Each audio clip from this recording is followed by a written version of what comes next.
আমি এই অংশটা বলছি কারণ আমি যে মূল জায়গাটা হার্টের প্রবলেমটা, যে হার্টের সমস্যা, তা হার্টের সমস্যাটা জানতে গেলে হার্টটা কিছু তো জানতে হবে। হার্টটা কি না জানলে হার্টের সমস্যা কি করে জানবে? তো আজকে একদম প্রাইমারি পর্যায়ে আমি যাই হার্টের।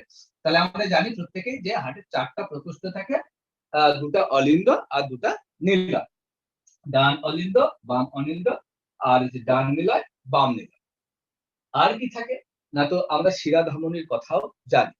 তাহলে এই জায়গায় গ্রাফিক্যালি যেটা দেখানো হয়েছে, উপরের দিক থেকে একটা টিউব অর্থাৎ একটা নল, একটা ভেন এসছে, যেটাকে আমরা বলছি কি, এটাকে বলছি ঊর্ধ্ব মহাশিরা।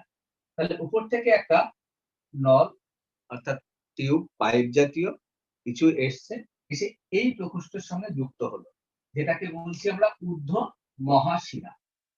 ঠিক আছে, এটা হচ্ছে ঊর্ধ্ব মহাশিরা।